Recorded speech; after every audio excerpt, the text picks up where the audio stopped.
Good evening, folks. This is The Weird Part, and I am your host, Vincent Treewell. My very special guest tonight is an author and researcher, and probably the preeminent studier of the city of Burlington, Wisconsin, which is a very unique place, as we'll get to. She's a returning guest, and one of my favorites. Please welcome Mary Sutherland. Well, Welcome. thank you, Vince.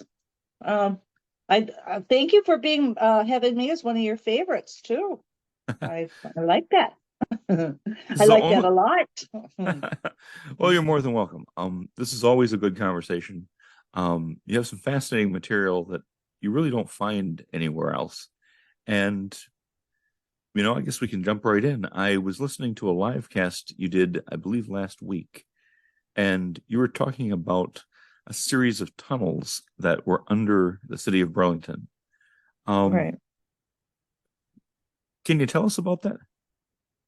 Well, first, let me explain that the tunnel system of Burlington is just it links to another tunnel system and then another one and another one, and it actually goes all the way around the earth. So you could actually, let's say, be in Saudi Arabia, go down into the tunnel system if you had a map and you knew where you're going. Otherwise, you're going to get lost forever. But you could go down and you could follow that tunnel system all the way into the United States, Canada, Mexico, wherever you want, you know, South America, wherever. And so what I did for several years, it took me a couple of years, but I actually put a website together, and it is burlingtonnews.net/tunnels, tunnels.html. There, what I've done is I have put down what I could find. I finally had to quit researching it because there are so many other things to do. I'm kind of like a one-man show here. But what I did is I found what I could find of all the tunnel systems around the world, including, of course, North America, and their entrances and some of the exits and some of the phenomena that has transpired, in those tunnel systems, and makes for a great story. And I broke it down here in the United States from state to state, the tunnel systems. And then I also have included in that website is the tunnel systems global, Wow. worldwide. So I mean, it took me several years. I mean, I don't I don't think anybody's ever done this before. But the reason I did it, though, is because if we ever had a nuclear war or something like that, something happened, comet strike or something like that, we would need to get down into these tunnel systems for safety. And if we don't know about them, well, we can't get down there. And if we can't get down there, we're going to be exposed to radiation and all sorts of different things. Yes. Even flying monkeys, maybe, who knows? But what the underworld has in the cave systems is I think it's like 51 degrees year round, in the low 50s. Okay, maintain that temperature at all times. So, like, let's say, for instance, the surface heated up. Well, we could get down in those tunnel systems and it'd still be in the 50s. I think it's like Yes. 52, 51, something like that. One of your listeners, can put in your comments, the exact. I have the exact, but not in front of me. Sure, My notes are scattered all over. And then if it was cold, you could do the same. You get down into those tunnel systems and wait it out. And that's what happened when in the earlier days, of science exploration is when they found people in these caves, because, there has been cataclysms before. But of course, the people went down into these caves, to wait it out. And of course, our scientists, what they did is they found these skeletons down there and assumed that they were cavemen, and depicted, these, the pictures, Sure, that the they show today, stereotypical hairy kind of bent over yeah, Neanderthal type person. right, exactly. But these people, they weren't like that at all. The only one, like the Neanderthal that they found in Europe, well, in the town of Neanderthal, I believe, but he had rickets. I mean, he Oh was all yes, messed up, I mean, and so that's what they found. And so they depicted all Neanderthal to look like him, described him like that. yes. And of course, he was a very poor example. And but that's what we got is what you described. Um, but I know that recent scientists have done a lot of work with Neanderthals and found that they were actually much more intelligent and oh, much healthier and stronger than people thought. That well, yes, they could, that one guy they, was happened to be deformed. yeah, Um, yeah, and so they jumped on it to make a name for themselves. yes. Basically, they wanted Let to me see their ask you. name in print. Let me ask you this, Mary. When you Yeah, first mentioned tunnels, I thought we were talking about maybe something from the Cold War, but this um, actually goes a lot further back. it goes back to the days of Stone Age. Okay. You know, during well, I guess it'd still be called the Stone Age, but it's not like Fred Flintstone, No. Um, but but it was an age that that um yeah, it most likely, I think that it ended, okay, the ended of these the stone building and the tunnel systems and this civilization was 10,500 BC. How long they lived prior to, I don't know. I know that okay. it ended, and in science is now, that's what I had always said is around 10,500 BC from what I was finding in my research. And everybody says, "Oh, Mary, come on, don't you think that's a little bit of a stretch?" And I said, "No, it's not. If you believe in the old books, and which I do, they were documented for a reason, so that in the future we would find this type of information, and learn from it. But anyhow, yeah, I was one of the first ones to discover it, and I've dated it back to about 10,500 BC. It ended. Wow. Wow. And a lot of the digging would be involving connecting already existing natural caverns and things Yeah, they like would that. tap right. Yeah, they would tap And right then into those. yeah, connect one to another. Yep, that's Wow, how that they is did it. Yeah. fascinating. Uh-huh. And And we get down into those tunnels. I mean, it's uh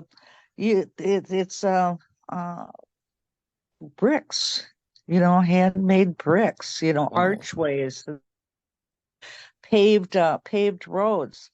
But then above, now let's take for instance Burlington. Underneath, you have brickwork being done with like uh and paved roads, you know, because some of them that they found was big enough for two trucks to go past each other, you know. Wow. So I mean, they were very big, and but anyhow, but up. So there you got like the best of masonry down below. Upstairs or up on the ground, during the Western days, the old Wild West in the early 1900s, what did you have for roads? You had mud, you had dirt. What did you have for sidewalks? You had boards, you know. Yes. Yes. So the boardwalk, Why, yeah. why would they have, like, why would it be uh boards for sidewalks and just dirt, for your roads, and underground in these tunnel systems, you're finding beautiful masonry. Yes, that built, it definitely suggests a previous undiscovered or unremembered civilization Or that yeah, had a higher level of technology that maybe we haven't even reached yet. uh, Um, yeah, Kind of an and Atlantis type situation. yeah, it goes back to the days of Atlantis, and when they tell the stories of the destruction of Atlantis, that's what I'm talking about. Is that 10,500 BC era? You know, it it all if you when I first started this, what I wanted to do is prove to my kids that the Bible was truth. God did exist. Everything in the Bible was truth. So when I started writing my first book, Living in the Light, I studied that Bible. I mean, and I read it from beginning to end. And I used it as a reference book. But I started going to the library, and I came across the works of H.P. Blavatsky. She's quite well known. She was the founder of Theosophy. Oh, yes. Yeah, and which is right here in Illinois, not far from Wisconsin. But I want to go there someday and just sit there and just read in their library. I've Another heard they story, have though. a magnificent library there. Yeah. Oh, yeah. And so anyhow, like I started finding contradictions in the Bible, that just didn't quite, it was like one story repeated another story that repeated another story, but like Fox News has a different, different, what do they call it? Um, swing Commentators on that thing, the swing on things, their own the perspective, of spin, what. yeah, yeah. Yes, it got thank you. Spin was the word I was looking for. So anyhow, so then I started looking outside the Bible, trying to figure out what was going on. And that's how I came across H.P. Blavatsky. From H.P. Blavatsky, I got into the oh gosh, uh, all the old English or Indian books, like the Mahabharata and books like that.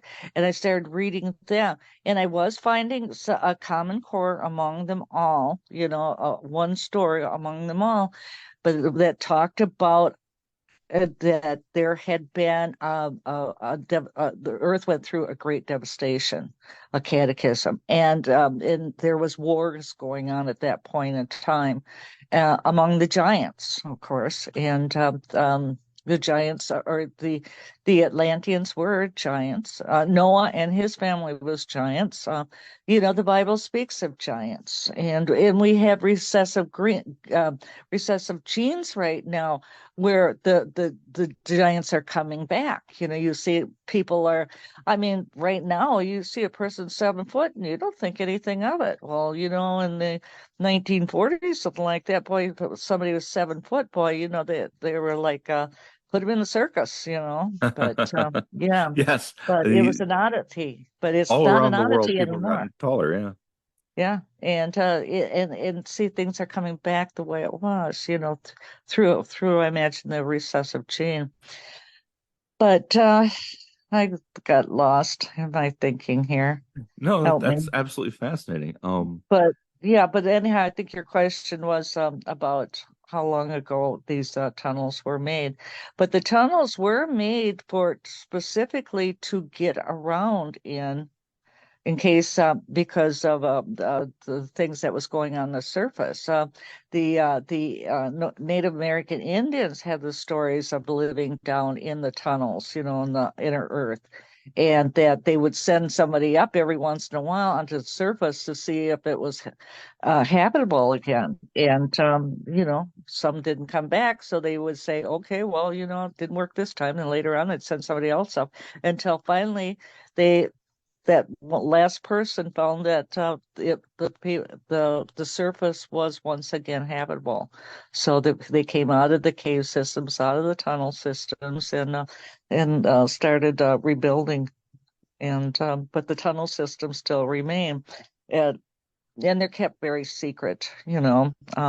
Some people actually, like Moose Jaw, Canada.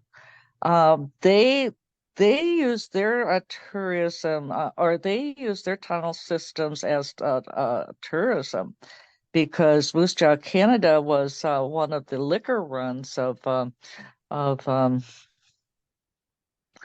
Oh, Prohibition, yes. yeah, during the Prohibition days. Fascinating. Yeah, his name was what? Al Capone. Oh, So yeah. yeah, Rum because see, runners, yeah. they could get liquor up in Canada. It was sellable in Canada. You just couldn't get it here in the United States.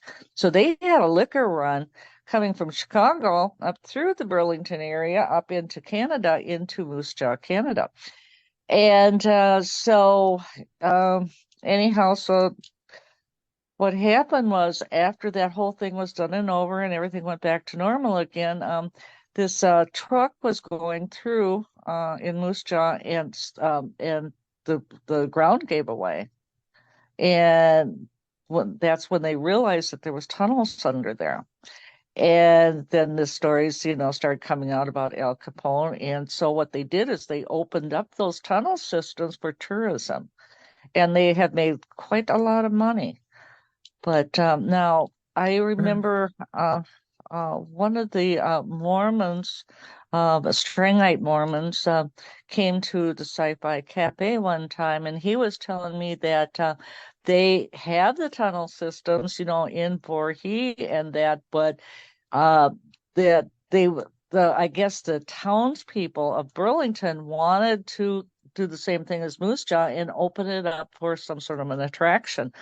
And the Mormons said, absolutely not. We do not want people coming here, and Sightseeing and yeah. taking advantage of our tunnel systems. That they're a secretive bunch. So, and they used them for storage.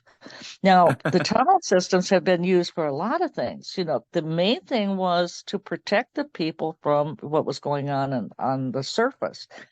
But since that, after that, various people discovered, various tunnels.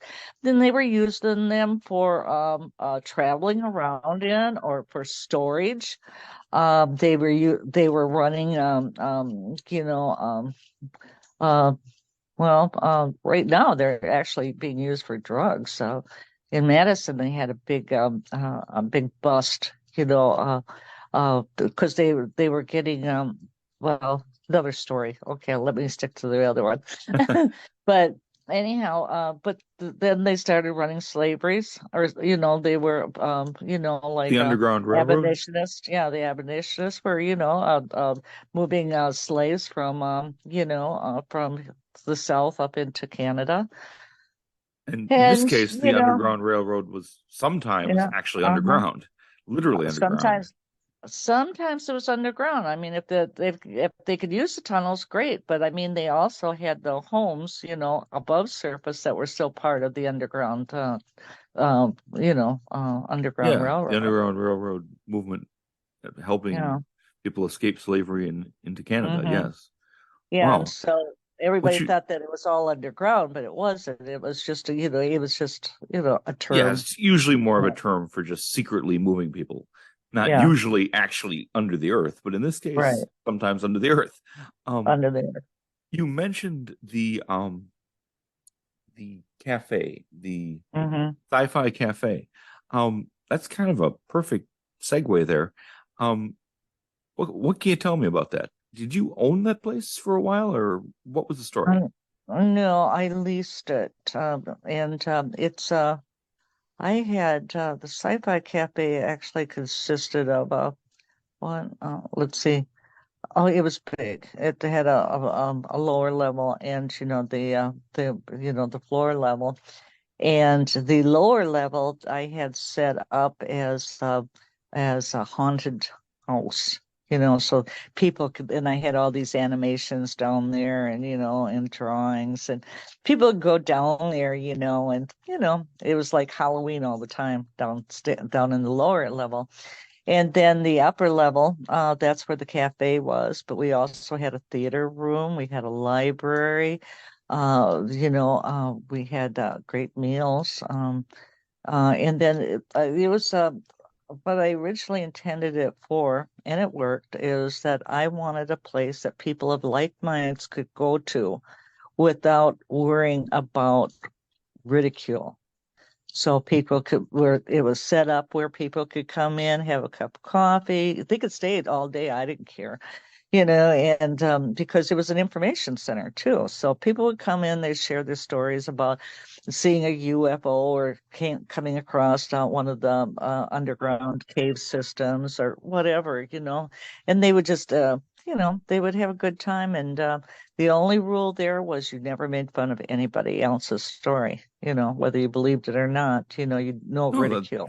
that's a great man. I wish I would have got a chance to go to that. Yeah, and people, and we had study rooms, gosh, like I said, theaters. I put on conferences once a year, and I would fly like Stanton Friedman and Daryl Sims, the alien hunter, Peter Moon, oh gosh, John Schmidt, from the Roswell. There was just a uh, there at that point in time there was no conferences in the Midwest. In order to get to a conference, a UFO conference or something like that, you had to go to the East Coast or West Coast. So, I decided, well, okay, well, let's put something here, Yes, and absolutely. I did, and it was very successful, but for about 5 years. And then after that, what happened was uh, people started going watching the conferences virtually, and The so internet was kind of a yeah, it's like, why spend factory there. $50 in a hotel and travel expenses when we can just watch it on the computer once the whole thing has been videoed and archived. So, I seen that, the money wasn't going to be there anymore, so if I would have kept going at it like that, I would have ended up, failing, so I Oh, don't it's like very any difficult to failure. run a small business. Yeah. Yeah, I don't like failing at things. I'm a Don't blame me there. I don't think anybody would blame me on that one. But anyhow, the thing was though, the place was super haunted. Oh my Really? God. Oh my God. There was so much stuff going on. Well, I had like in the cafe area, I had um this camera, surveillance camera hooked up with night vision, and I have it turned on, and that it was hooked into this TV that I had, at a higher level, and people would be able to sit there, at the counter and drink coffee or have a drink, an old fashioned float or whatever malt, and watch orbs, coming around and playing around their feet and dancing around. And it was just like people, I mean, oh my God, they went crazy over it. And they were coming from Chicago and all over just so that they could have, cup of coffee and stuff like that and play with the orbs, watch Wow, them they on were that TV. open. Oh my God, yeah, yeah, yeah. And then we had a little girl downstairs in the basement that she loved people singing. Her favorite song was "You Are My Sunshine." And so people would go downstairs and they would have full conversation. Well, they'd have their their tape recorder, and they'd have little conversations with this little girl, and she'd say, "Will you sing to me?" We've got that on we had that recorded so many times. Wow. And anyhow, and her favorite song was "You Are My Sunshine." So we would sing, down there, and then one day her mother actually joined in on the song. That's when we knew that she actually did have a mother. We thought she was kind of orphaned or something like that. So But the and anyhow, the mother joined in, and we have it on we have all that on you know, what Recorded, CD yeah. recorded. Um, Yeah, thank you. so you have And this then we ghost had of a and child, then and the child's mother shows up. yeah, Wow. and started singing with us. But I mean, that stuff was going on all the time. I mean, Hmm. we had people from England, different countries coming here so that they could actually interact with the spirits. We had Stanton, what is it? Stanton University, Oh, Stanford Stanford? University. Yeah, they came too because, and then we had that guy from well, I still can't think of his name again. Oh well, never mind. It's on the other show that we did. We came up with the name. But yeah, we were getting major researchers coming in and testing it, and they could not. I mean, it was real. It was proven time and time again. We had physicists coming in. Oh my God. Every different universities coming in and testing what was going on. With my pictures and that. And they all came back saying, hey, I remember one time Claude Swan said he's a physicist. And I think I flew him in from Vegas or someplace. But anyhow, he combines his work with physics and paranormal. And so I really wanted him to come and check this place out. So I never told him about the woods really. But anyhow, I took him up to the woods one day and he just stopped and he felt and he just turned around and he's kind of whitish. He looked at me, he says, my God, Mary, how did you find this place? You know? I Having been mean, in that woods, it has a particular vibe that yeah, whether yeah, you you could see feel it. anything strange or not, you definitely feel you're in a different kind of place. Yeah. And you're jumping from timelines too, alternate realities, different various dimensions, you know. And It but anyhow, seems like like a at the portal, Sci-Fi yeah. Cafe, yeah, well, it was, and like the Sci-Fi Cafe, in that little documentary I did or a video clip, I said about John's main event was attached to, our place in the Sci-Fi Cafe, and both of the basements were used, to like get proper facilities. Both of those basements were used to uh to have to store the dead. Oh, And this wow. was, yeah, and this was during the time of the Great Flood or flu. And so there Oh, was a okay, lot of yes. people dying, About 100 years ago, yeah. and there was a lot of people dying at that time, and they were being stored in the cafe, down in that basement. So, and of course, um, spirit is energy, right? And the down in the foundations, the foundations are made out of stone. And stone will absorb energy. And so a lot of the energy of the dead were being held there because of the stone foundations. Wow. That's my theory, anyhow. That is fascinating. And that Because there is any place that if you ever look, we start looking around, you notice that people that live in stone buildings, like brick buildings, whatever, you know, most of them will give you a story of a haunting because somehow it absorbs their spirit or something. I don't know how it works, but I do know that that happens. I've seen it time and time again.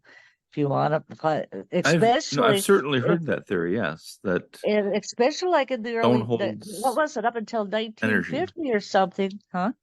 Yeah, I've certainly heard that theory, yes, that Yeah, stone holds some sort of spiritual energy and yeah, that things may manifest more in a stone environment than in, say, wood or, yeah, plexiglass or something else. yeah, That is yeah. very interesting. Wow. And then, like if you up until the early 1950s, the people used to still have parlors, funeral parlors in their homes, and a Yes. lot Oh, of those yes. homes were made, in the 1800s, so they were made out of stone, right? So they would have the people in the parlor, their deceased loved one in the parlor. They keep them there for about a week or something so that people could come and see them and that. But and then afterwards, years later, down to modern times today, people are saying, "I'm feeling this. The person that used to hold this home originally, I feel he is still here." Well, yeah, because his spirit really what got absorbed by the stone house. Wow. A lot of it. But The yes, living there's the soul and then there's the spirit, right? And the spirit's the energy, the life force. That part gets absorbed into the stone, the soul goes to heaven or whatever. You know, fascinating. people I yeah, know that people the divide the both, but that it isn't that way. It's spirit and soul. they're yeah, not interchangeable things, but two very different things. Hmm. The soul having the personality and the spirit being more being an energy. Yeah, That it's a makes life a lot of force. sense to me. Yeah. Yeah, it's the life force. I know that people used to have a very different way of dealing with the deceased. The modern funeral industry is not that old. And before that, people, yeah, as you just mentioned, for centuries, people kept their departed loved ones in the house Hmm. um, between their dying and their, being buried, Hmm. having the funeral, having the wake right in Hmm. the home. It was considered Yeah. perfectly normal, and Yeah. it was almost a universal practice in America for a long time. Yeah. And I think that that's the reason that they left the windows open, to give the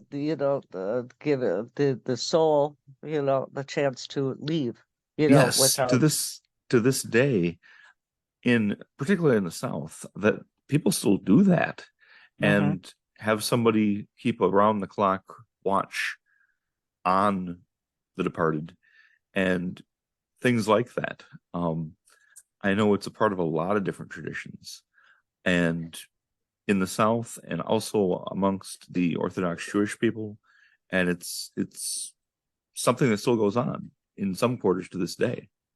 Now, do you know, this could take us into a whole new subject, but I have to touch on it just a little. Have you ever heard of sin eaters? I have. Now, what I have only I heard of it think, in the medieval Catholic Church, but I have heard of it. Please well, elaborate. yeah, in the Appalachian Mountains, in those areas like that, it was only recently that they quit using sin, or so they claim that they quit using sin eaters. But sin eaters were considered uh, dirty, untouchable, you know, Okay. because what they do is they would live in recluse. But then when somebody would die, they would send for the sin eater. The sin eater would come into town and the body would be laid out and there would be bread, okay, and wine on and but the bread was yes, maybe the bread was soaked in wine. I don't know exactly how that was done, but there was bread and wine on the how was that? The bread got absorbed in or poured the wine on the bread, put it on the corpse, right? And then the sin eater would do some sort of a ritual, and then that would the bread would absorb all the sins of the deceased, Wow. and then the sin eater would eat the bread, swallow the bread, and so he would eat the sins of the deceased, Wow. and That is then he would leave and throw it all up, so that he didn't have to carry it. And but anyhow, that absolved the person of all sin, you know. wow. And now in Jesus Christ's name, Jesus Christ was the biggest sin eater of all. And there is symbolic, like the the Last Supper. What are they doing? They're eating bread and drinking wine. And Christ left and died on the cross for our to absorb all of our sins, That is thus a making him fascinating the interpretation. yeah, thus making him the largest or the greatest sin eater of all because he died for our sins. By And I because we wonder, ate it, because he absorbed them, because that's where the Last Supper comes in with the bread and the bread and the wine. wow, It's that symbolic. that is really interesting. Yeah. I I wrote an article on it someplace, and so like I'm going through all my dusty papers, right? uh Because I did I did some research on it because I was fascinated by sin eaters. It's just like, oh my God, I never even heard of such a thing like that. And as I researched it and followed it through, there there was that's why here was Jesus Christ as the greatest sin eater of all, because he took upon himself all sin, wow, just like the sin eater does when he drinks eats the bread and drinks the wine. He absorbs yes. first of all sin. I wonder how much that tradition is kind of related to Catholicism, even though maybe the people doing it Exactly. aren't Catholic. Hmm. That's Yeah. really interesting. Um, It's that's also in my articles because why is the church having, why do they have the where you eat the bread and drink the wine? yes, yes.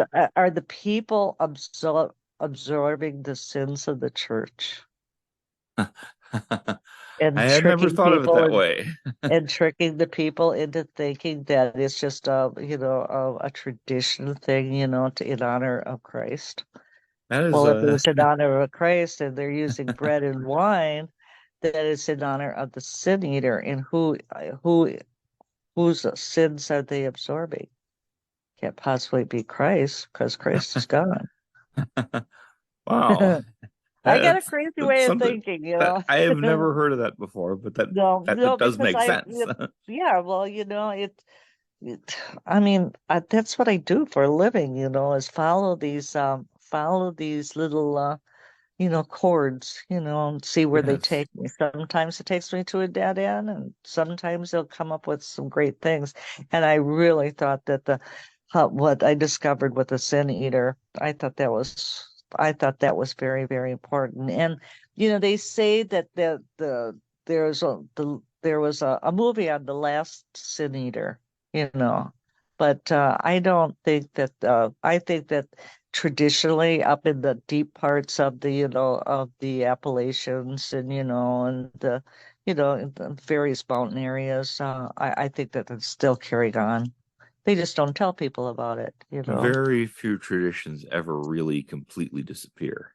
They No. sometimes move just further and further underground Uh-huh. and harder to find. Yeah. Speaking of Indeed. things that are, related to religion, there's a very specific religion that's based in Burlington or very near Burlington. And that's the Strangite Mormons, Yeah. the Church of Jesus Christ of Latter-day Saints, Strangite. And Hmm. they are headquartered in the Burlington area. Um, and I have done some research on this myself. Uh, what can you tell us about the Strangite Mormons and their founder, James J. Strang? Okay. Now, if a person wanted to go there, the little community is still there. Oh, I yes. mean, parts of it, is the foundations and that, and then they got like a big sign. What is it called? Wayside marker or whatever, but it's Yes, it's got a great historical marker at yeah, Vory. Yeah. uh-huh, Vory and it is showed. right outside of Burlington. Yeah, And the and church still exists as a mm, physical building, and people go to mhm. it. on Saturdays. And They're right behind there on that same property is the old printing office where they used to print, their little newspaper, yes, and they give it did to a their lot of people. things in Burlington. Wow. Hmm. Yeah, and but now see, this takes you back to Joseph Smith. Okay, now see, I think Joseph Smith, whatever he discovered, he also realized that where there was mounds, and these sacred sites, there was going to be artifacts, you know, Oh and yes. uh, Well, he was and a treasure hunter to some extent. yeah, and they were looking for the artifacts, but they were also they came upon the history of an ancient race of giants that had been forgotten. And so when Joseph Smith started up when he discovered the golden plates at the Hill of Kura, he he started the Mormon church. Which, for Mormon those who may religion. not be familiar, that was in upstate New York. Yeah. But at the same point in time, guess what else happened? What else got started up? Uh, uh, the what is it? Oh my God. The science of anthropology or oh gosh, darn Archaeology? it. Yeah, yeah. Oh, and the Smithsonian. So Okay. that was all started at the same time as what gosh darn it, I'm starting to slip with my mind. No, But no, no, it's no anyhow, there problem. was Joseph Smith, yeah. but yeah, Joseph Smith, thank you.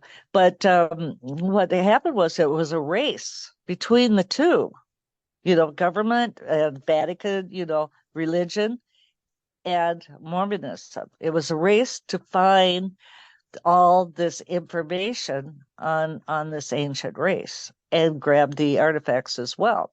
And so anyhow, that the race was on. Smithsonian was out there with their scientists, and Mormons were out there, and they were digging things up too. And because the one that would have what the one that would have all this information, that they gathered would have the power, you know. And so anyhow, the Smithsonian was digging up artifacts. Mormons were digging up artifacts, and they realized that where they would find these artifacts were in these mounds. So Smith had Strang go to Burlington, because it was a sacred site area, and Smith knew this. So he appointed Strang to start a community there, you know, and put their mark on that land. And the other Mormons, they did the same thing. Everybody was going around looking for these mounds. But Strang, he started the Mormon. Well, he uh, through Smith, they opened up their own, gosh darn it, I'm starting to slip here. Um, their church, and got their followers, and they started their own community. And Strang always believed, and so did Joseph Smith, that Borhe. Well, they named it Borhe, and anyhow, but they always believed that that was where the New Jerusalem was going to take place or would land, or and Strang had actually told people that he saw the Golden Temple in the sky, what at the in the what's today a cow pasture. But he said he looked up and he saw the angels, and he saw the temple. Well, most people never believed it, but me, it's just like, oh, well, let's check things out, So anyhow, I had a friend show up, and we went out shooting UFOs. We'd always get some nice UFO shots about 3 o'clock in the morning out there at the Voorhee area. And when we were out in that, what now is the cow pasture, I noticed that where the stars were, there was this one space that was kind of empty of stars. And I thought, I wonder if that's a UFO. I shot the picture, and lo and behold, I got the picture. I mean, it's on my website. I've got the picture of the temple that Strang saw and prophesied the coming of the New Jerusalem would be there. It And appeared as a actual like a building in the sky. uh-huh. Wow. Yeah. Yeah, like a city in the sky. And I That's was able to incredible. actually get the pictures, and I got them on my website. I think it's under burlingtonnews.net/Voorhee. We'll have Now, to check that out. yeah, and Voorhee is, I wish I had my other computer open, but Voorhee is, they named the town Borghi after the brass plates that Strang found out near that cow pasture. There's a wooded area back there, and he had a vision, to go there and dig, which he did, and he took some witnesses with him. He dug up a giant that was holding on to these brass plates. That's told the story of a priest of ancient times by the name of or Raja of Burrito. Okay. So they took that and made Bori out of it, and they named the town Bori. But the golden plates tell about this ancient race, and it all goes back, and it's written in a way where it's all uh, Brahmanism, ancient Egyptian. No, wait a second. It's ancient Hebrew. That's what it was. Ancient Hebrew. Because I was able to because nobody knew what it read. And I was able to find an interpreter in Europe that was able to interpret it. And I put the interpretation on my website.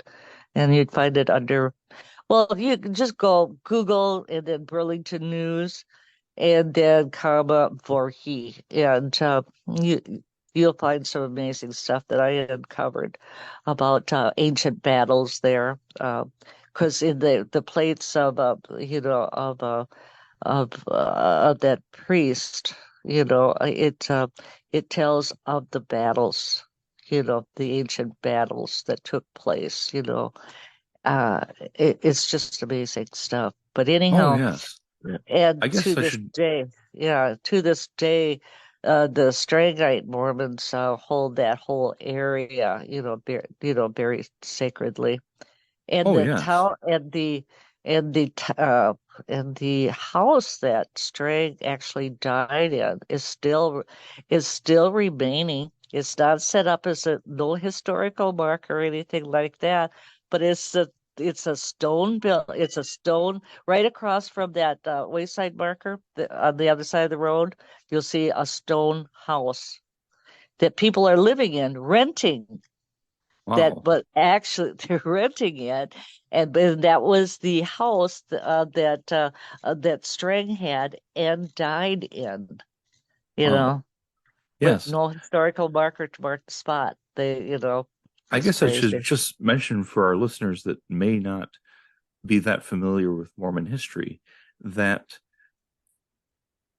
Joseph Smith was murdered by an angry mob in Illinois. Mm-hmm. And Nauvoo, I yes, believe. a, a a town he had attempted to establish as a Mormon city, and a gang of non-Mormons, he got him arrested, but then took him out of the jail and killed him. He was Yeah. essentially lynched and Mm-hmm. shot to death, and that caused a crisis in the Mormon Church because their prophet had been killed, and James J. Strang then announced that he had become the prophet, that Mm-hmm. angels had appointed him as the prophet. And to distinguish the plates that we're talking about, Joseph Smith started the Mormon church upon finding golden plates in upstate New York, but those plates were never seen by non-Mormons. James J. Strang's um, brass plates they were verified as actual physical objects that definitely Mm-hmm. existed, and they've disappeared since. But there were non-Mormons who did handle them and see them and say that they were very real things, and Mm-hmm. that's been pretty well documented. So that's just a fascinating thing. And that, Strang mm, then went ahead and moved to infamously moved to Beaver Island, which is part of mm-hmm. Michigan. It's an island off of Michigan, and he too was murdered um, by non-Mormons who hated Mormons, and the U.S. government allowed the murderers to get away with it and to flee Mm-hmm. on a U.S. Navy ship into Lake Mm-hmm. Michigan and get away, and they were never really held accountable. So Yeah. that was just for to kind of fill in the story. But go ahead. And then there was a split when Joseph Smith was murdered. And Strang said that he was the prophet, and Brigham Young claimed he was the prophet. So there was a split, and Brigham Young took his followers to Utah. The Strangites stayed here on this side of the Mississippi, you Yes, know. yes. And Strang, while he was attacked and ultimately killed on Beaver Island, made it back to Burlington before Mm-hmm. he finally died a few Mm-hmm. days later, like I think it's 4 days later or so. And so yes, he died in Burlington, and his grave is in Burlington. I've visited it. It's kind of nondescript. I expected something much larger, but it's definitely there in the cemetery in Well, Burlington. they keep all that information pretty much low key. What's going Oh on with yes. the Strangite Mormons. Now, the Utah Mormons do not recognize the Strangite Mormons. Of course, the Strangite Mormons don't recognize the Utah Mormons either. Oh yes. Yes. They're not unlike the Salt Lake City Mormons send out missionaries constantly all over the world, Mm-hmm. and they come around my neighborhood from time to time. And you can tell because of their certain way of dressing and the backpacks and stuff. The Mm-hmm. Strangites don't really recruit anymore. They Mm-mm. are more insular. But during the pandemic, they did broadcast their church services over the internet, and I did have a chance to virtually watch some of them, and it was very Mm. interesting. They seemed like really good people to me. Um, They are. yeah, it's just an interesting branch of Mormonism. Yeah, I think most of the congregations of all churches are all good people. It's the higher hierarchy that, I don't trust, that they've caused a lot of damage. But I mean, the people that come to the churches, I mean, they're coming, for good, because they Yes, love God, they want to be better people, yes, yes. and then you have your leaders of these churches, that take advantage of it. And we should point Um, out that we're not talking about the Strangite Mormons, um, no, no. because I actually had a Strangite elder on as a guest. He's a great guy, Hmm. and you Hmm. know I'm not a member of his religion, but I know that is he believes what he's saying, and he's not making any money off of this or getting No, any great material benefits. He's just a genuinely good man. But yeah. yeah, there's a lot of corruption in virtually every Well, I'm religion, talking about when your corruption starts, like with the ones that first started these religions, and I mean they did a lot of damage, but they got these religions started, and they're here to stay, I guess. You mentioned that you were when you saw that city in the sky that you were out looking for UFOs in the middle of the Yeah. night. Uh-huh. Um, But this wasn't a UFO. This was stone. The buildings were made out of stone. And there wow. was like a balcony that had I think there was like three aliens. that was standing on there looking down at us, watching us. And they had like they had been like tall grays, with but they had like black flowing cloaks on. Wow. And so, but anyhow, they were watching us. And then there was a deck where there was some machinery, and it looked like a huge ass gun, tell you the truth, or some sort of thing like that. Wow. No, I don't know what it was, but it was some sort of a engine or something, mechanical. And yeah, you could see I mean, I got so close with these pictures that they have like engravings on, like on the stones, Uh, um, I've got letters. I photographed letters Wow. engraved in the stones, you know. Have you been a observer of alien beings your whole life, or is that I more a don't more know. recent development, or what would you I say? don't I, I don't know, I guess I've always believed in them. I know that when I was a kid, I saw one with my mother, and it was like a saucer type that was in this valley, and or this draw, and it was over a farmhouse. It was like 3 o'clock in the morning, and it had a beam of light coming out of it, going down into these people's homes, Wow. and while they were sleeping, they were totally clueless that. That this UFO was there. My mom was so scared she turned off her lights, and it was a crooked road. Couldn't see, couldn't see ahead of you because no headlights. She's driving like a maniac trying to get away from that area so that the UFOs didn't take us. Oh, I was more scared of her driving than I was the UFO, you know. But and I know that when, I became an adult, and said something about UFOs, and people, I was really surprised that people didn't believe in them, because I always took UFOs and aliens for as a granted thing, that they were here, they were real, and everybody else knew that. And then when I got older and I started bringing up UFOs or whatever, people look at me like I was crazy. And it was like, well, what's your problem, girl? And it's like, I can't believe that you don't believe in the UFOs. I mean, my God, But I Uh-huh. mean, so there came a part of my life that I was actually surprised that people didn't believe in them, because I always just I took them as for granted, like a person getting in a car and driving away. I wasn't fascinated by them; they were just there. And I've always I don't know, I can't honestly say that they've been there with me as a kid. That I've had contact, because I don't have that memory. But with the memories that I do have, I have always had aliens in them, UFOs.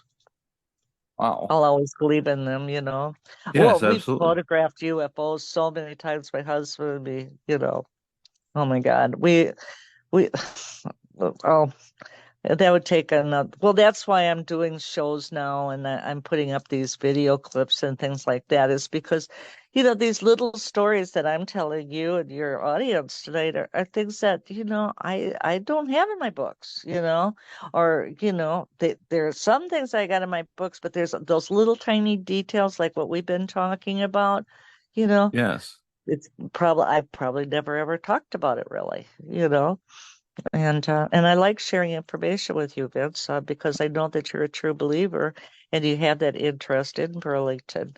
And someday, I'd really like to get with you and give you a little walkthrough and show you some of the things that most people, haven't seen yet, you know. That And it's that not like I'm I'd like to hiding do that. anything. It's just that I got so much information, it's hard for me to get it all out. Like I I said, I'm a believe that. one-man band here.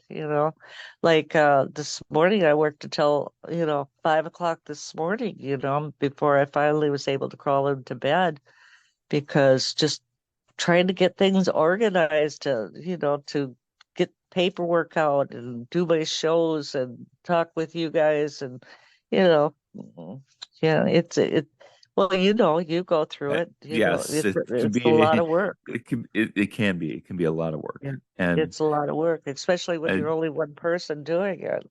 yeah, I Um, definitely appreciate what you do. I mean, your material is really interesting. And well, that's why we're doing this right now. Um, that's right.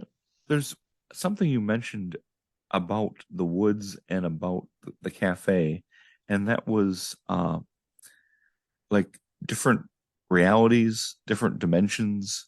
Hmm. Um, could you kind of explain like what that means? Uh, well, like how in the biblically speaking, um, in the Bible it says that God says that his home is a mansion that has many rooms. Okay. Okay, And I have come to believe that what was meant by that is dimensions, alternate realities. You know, there's so much more to heaven, you know. Um, and I had and so like and I have discovered this, through my work in the woods, and of course, Burlington itself has got portals. I mean, we got the galactic. We have it's almost like a galactic type airport. We got things coming and going all the time there. And we also have people and, cryptics coming out of these portals into our worlds. And I have thousands of pictures from up in the woods where people are disappearing and going into these other dimensions. I mean, actually, like there'll be two people, like there's one person, but the camera shows two people. One person may be dressed in red, the other will be dressed in blue. One could have like a different facial expression, but that's the portals. That's them, their spiritual self, the etherical self, stepping out and going into a dimension.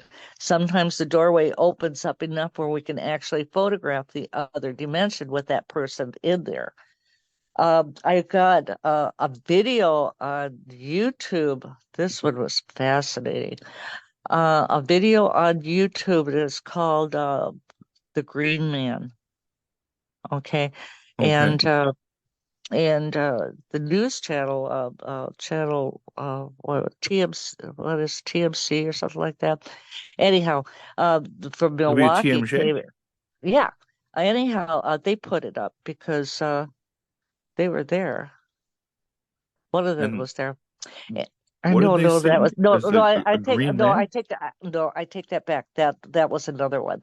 Okay, but this green man that we videoed, we were in the woods, and I was talking to these people, and there was this man or humanoid that was standing behind the people, and he was like a uh, he was totally invisible even to the camera, except he had like a fluorescent helmet on and and this green band, like a watch, fluorescent on Uh-huh. his wrist.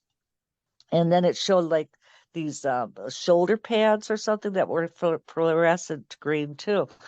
And anyhow, he was watching us and listening, and then he caught the person videoing him. He acknowledges it, reaches down, touches this band that I've seen many pictures of in on these pyramids and in ancient Egypt. You'll see these bands or watches that they wear on their wrist. Anyhow, he reached down to the where that watch or band was, pushed a button, right? And as soon as he did that, this portal opened up. A brilliant white light opened up. And you can see him, the last picture that, or the last part of the video shows him stepping into that white light. And the only thing that we were able to get was like a partial of his leg. as he was taking that last step into that portal. Wow. And we call it the Green Man because That's of the fluorescent green.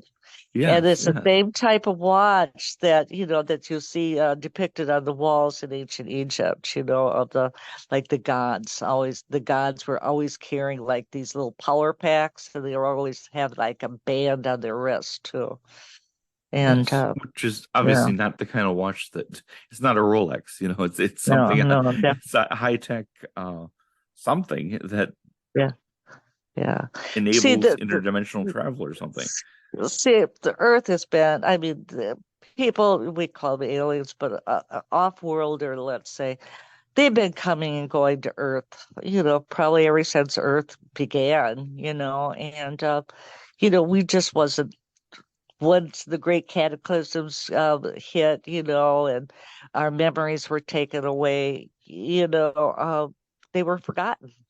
And now we're awakening again, and we're recognizing the fact that the Anunnaki and different ones like that, uh, they're here, and they have been here, and they have the ability to make themselves invisible. Like I often thought, because that helmet that he had on and then that shoulder pads. Remember, in Japan actually has a cloaking device made, with clothes like a vest, and they can put that vest on and and become totally invisible. It Wow. bends light somehow.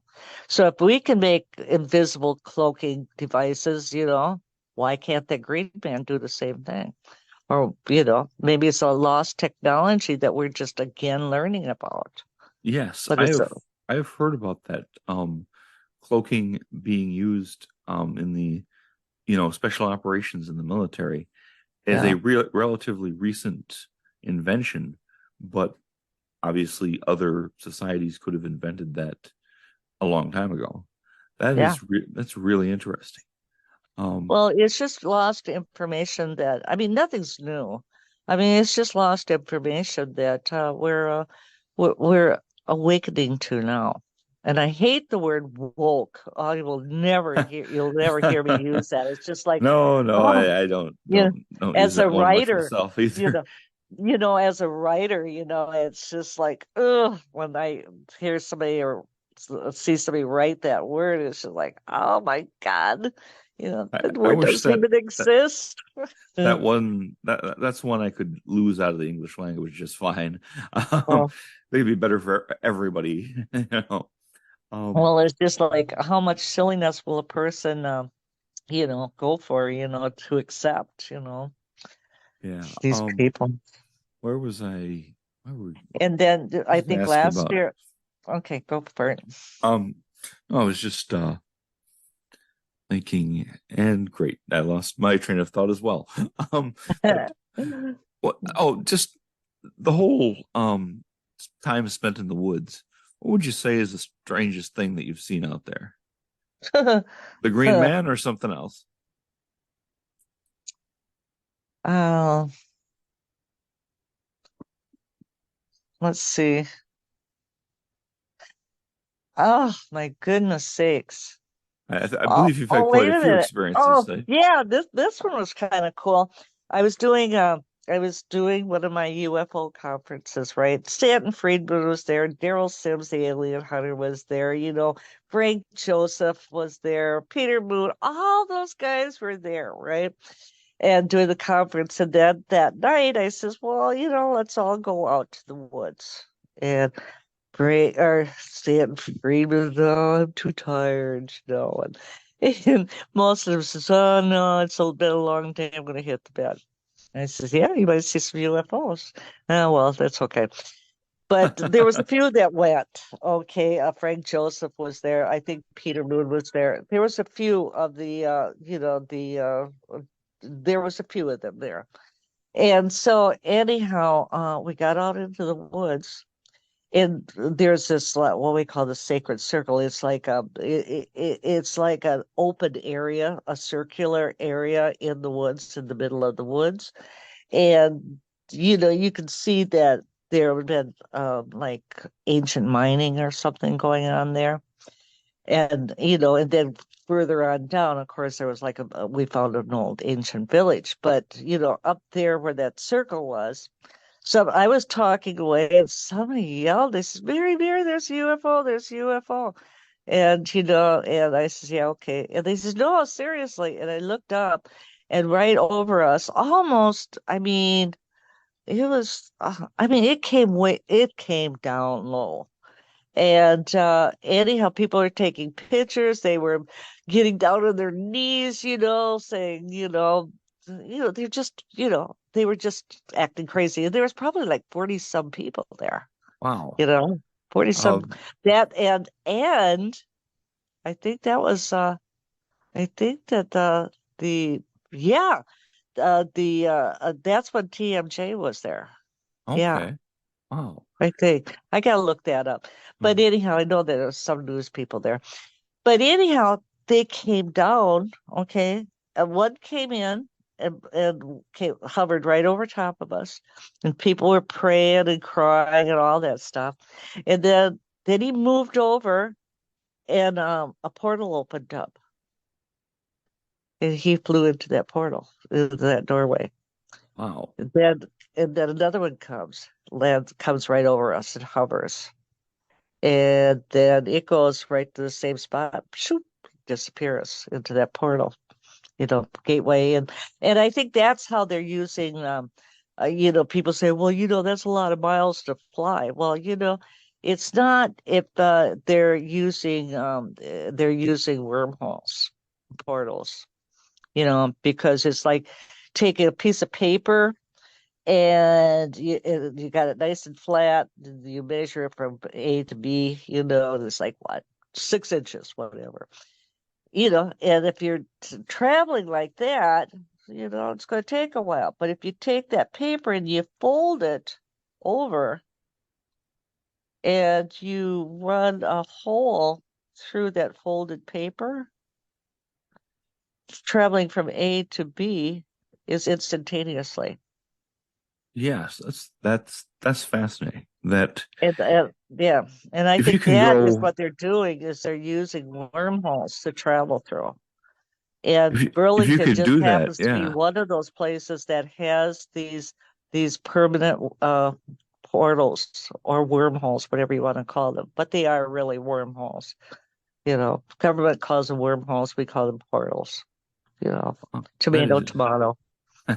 that's really interesting. And in addition to, craft or UFOs, you said that sometimes cryptids come in and out Hmm. of these. Oh yeah, yeah.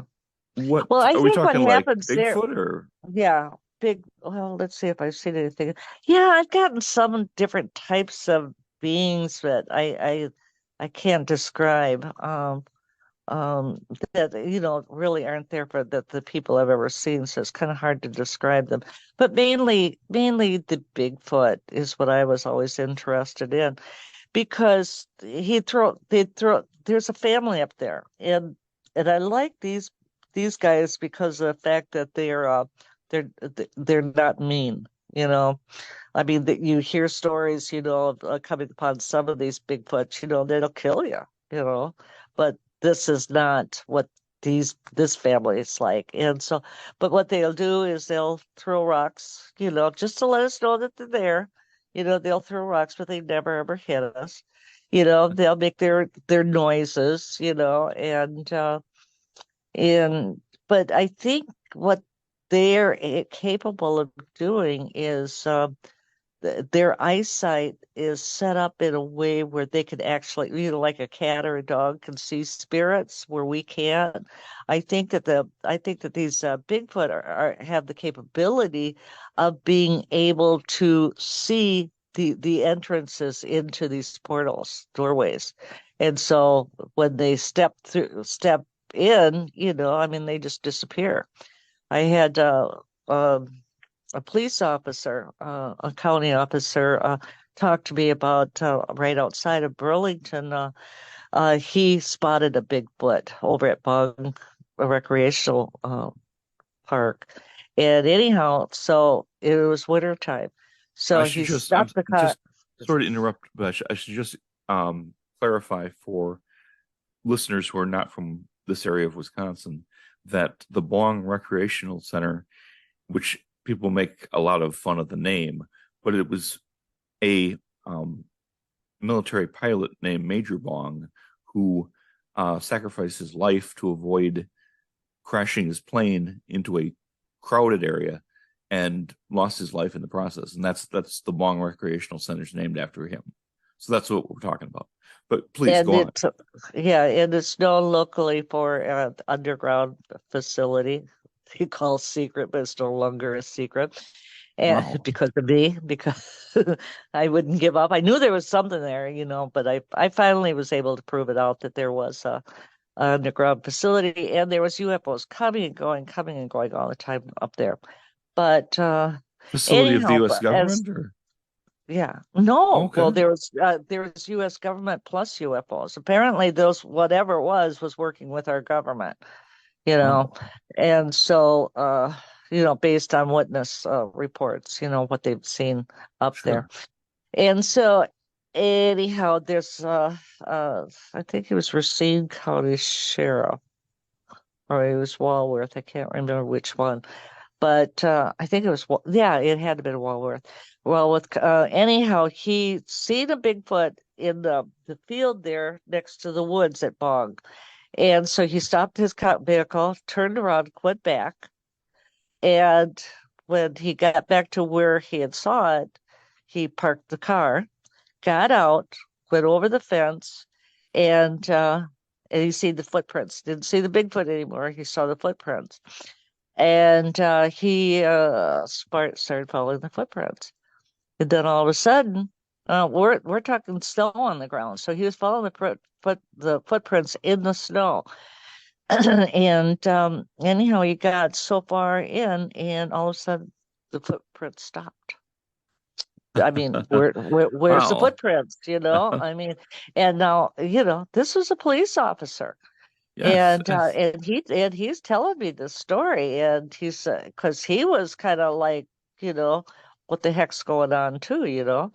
So, but he says he walked around, well, and went over by the woods and stuff, where thinking that maybe the footprints would pick up again someplace. But he says he looked all over. He says that was the end of those footprints. And they just simply disappeared.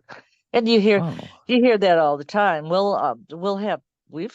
We've photographed Bigfoot prints, in the woods, and the largest that we've gotten was 18 inches. And that's a big boy, Yes. 18 Oh, that's inches. huge.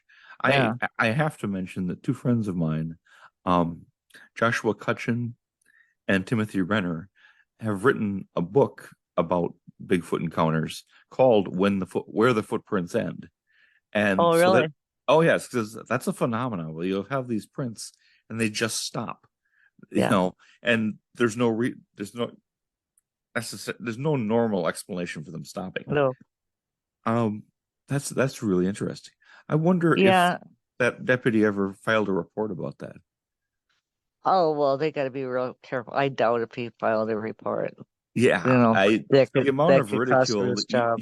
that you would get as a cop for saying that, I think I tend to take reports that are written by police quite seriously because that you're making a government document. You're telling your bosses and you're telling your colleagues that I saw this crazy thing that happened. There's a real temptation not to do that. So Yeah. I think they see a lot more than they report. But when somebody does make that kind of report, I take it pretty seriously. But wow, that's a fascinating encounter there. Yeah. Yeah. Wow. So yes, I mean, I've got so many stories. Well, I've actually got, my books that people can get at burlingtonnews.net / or just let's go burlingtonnews.net/books, books.html. I use the HTML because a lot of times that they just go like, and I don't know what's going on, but a lot of times if they just go like dot books it doesn't come up. But if you put .html behind it, then it pops right up. But anyhow, if you go to that burlingtonnews.net/books.hotmail or HTML, you'll find a lot of my books there. And a lot of the stories I do have in print, in my books. So, I'm you know. glad you mentioned that, Mary, because I was just about to ask you. We are running a little short on time, and I wanted to make sure that you mentioned you've written several books, have you not? Uh, Closer to 13. Wow. Oh my God. And I had two I was working on just before Brad died. And I was going at a pretty good rate, but then, once I lost my husband, I got a writer's block. And so Oh, yes, yes. I'm patiently waiting for the writer's block to go away so that I can finish those two books. And he But was very much your partner in these investigations, correct? he was my partner and he was my twin flame, you know. Yes, And yes. yeah, so wherever I was, he was where unless we were working, like if he worked for Wick Holmes, and he was foreman for them, and so he'd be gone a lot of times during the week. So then I was on my own, but Yes, he yes. called me every night. Uh-huh, uh-huh. It was good. Wow. Well, hey, thanks for your time and all of the information you've given us and your stories. And I really appreciate you being a guest tonight, Mary. Well, at Is any time, Vince, that want me on your, just contact me. I'm a talker. That's very much appreciated. And I'd love to get that tour. That'd be pretty great. Um, Yeah. is there Well, anything you'd I'd like just give you a private tour. that I'd really appreciate that. Is there anything you'd like to tell our listeners before we wrap things up here? Just help support me by buying my books, and my website. I got one of the largest websites out there, a privately owned website, um, in burlingtonnews.net.